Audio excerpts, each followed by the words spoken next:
The COVID-19 outbreak is a stark reminder of the continued importance of maintaining a sound fiscal footing to deal with surprises and unexpected scenarios.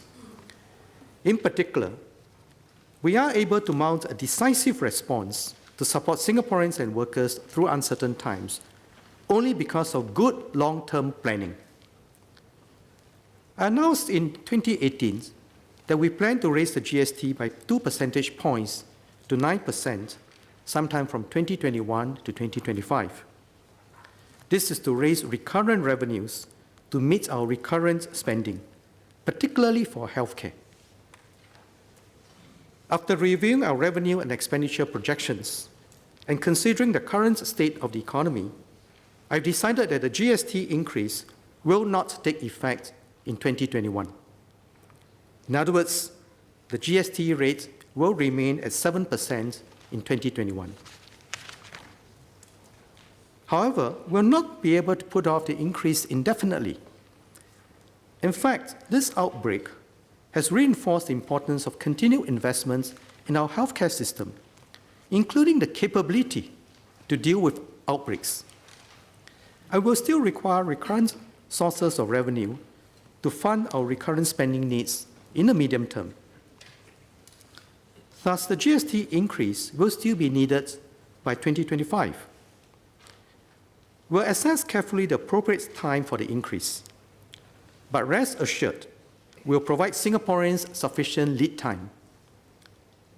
I want to assure everyone that when we raise the GST rate, we will ensure that our taxes and transfer system remains progressive. We'll continue to absorb GST on publicly subsidized healthcare and education. And just as we have done in the past, we'll provide an assurance package when the GST rate is raised.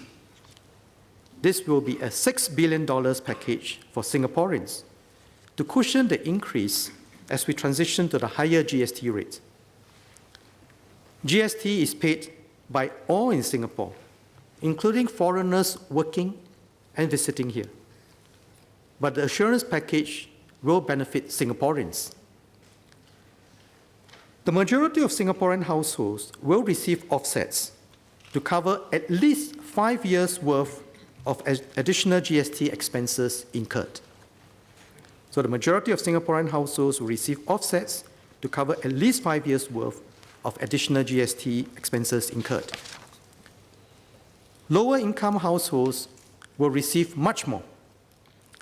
Those living in 1 to 3 room HDB flats will receive offsets equivalent to about 10 years' worth of additional GST expenses incurred. Under the assurance package for GST, every adult Singaporean will receive a cash payout of $700 to $1,600 over 5 years. To illustrate, a family of 4 with a combined income of $6,000 living in a 4-room HDB flat can receive about $7,000 in offsets over 5 years in total. This includes cash of about $4,000. Over and above the transitional support, we already have the permanent GST voucher or GSTV scheme. It defrays GST for lower to middle income Singaporeans. When the GST is raised, I will enhance the permanent GST voucher scheme. I will maintain the government's public commitments to fully offset the GST for the lower half of retiree households, significantly offset the GST for the upper half of retiree households, and offset about half of the GST for lower income households with no elderly persons. This is the government's way of ensuring our system of taxes and transfers remains progressive and supports Singaporeans through the change, while enabling us to fund our future needs in a sustainable way.